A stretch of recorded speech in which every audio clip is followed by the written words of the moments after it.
The athletic সপ্তাহখানেক আগেই জানায় জুনে ব্রাজিলের দায়িত্ব নেবেন আনচেলত্তি।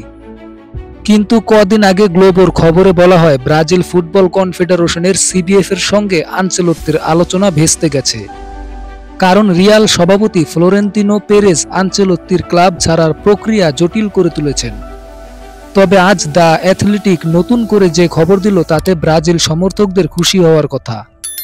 সংবাদ মাধ্যমটির দাবি আনচেলত্তিকে ছাড়তে রাজি হয়েছে রিয়াল মাদ্রিদ। এ ব্যাপারে দুই পক্ষ মৌখিক সম্মতিতে পৌঁছেছে। সর্বশেষ আলোচনা অনুযায়ী লা লিগা মৌসুম শেষ হওয়ার আগেই মাদ্রিদ ছাড়তে পারবেন ৬৫ বছর বয়সী ইতালিয়ান কোচ। আগামী রোববার বার্সেলোনার বিপক্ষে এল ক্লাসিকোর পরপরই আনুষ্ঠানিক ঘোষণা আসতে পারে। কার্লো আনচেলত্তি যেতে দিতে আপত্তি নেই রিয়াল সভাপতি ফ্লোরেন্তিনো পেরেজের। আনচেলত্তিকে অনেকদিন ধরেই কোচ করে আনার কথা ভাবছে সিবিএফ, কিন্তু কয়েকবার চেষ্টা করেও সফল হয়নি।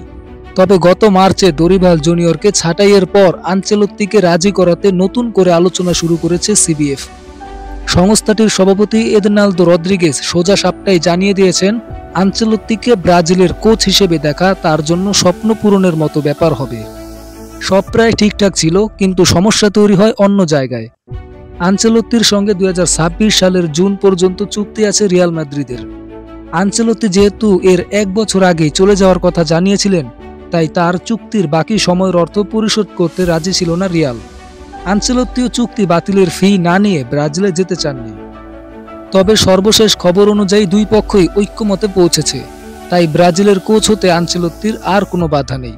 তবে রিয়াল তাকে চুক্তি বাতিলের ফি দিয়ে বিদায় করছে নাকি তিনি কোনো পয়সাপাতি না নিয়ে রিয়াল ছাড়তে রাজি হয়েছেন, সে ব্যাপারে দ্য অ্যাথলেটিকের প্রতিবেদনে কিছু বলা হয়নি। আনচেলত্তি চলে গেলে রিয়ালে তার জায়গা নিতে পারেন বায়ার লেভারকুসেনের কোচ জাবি আলোনসো।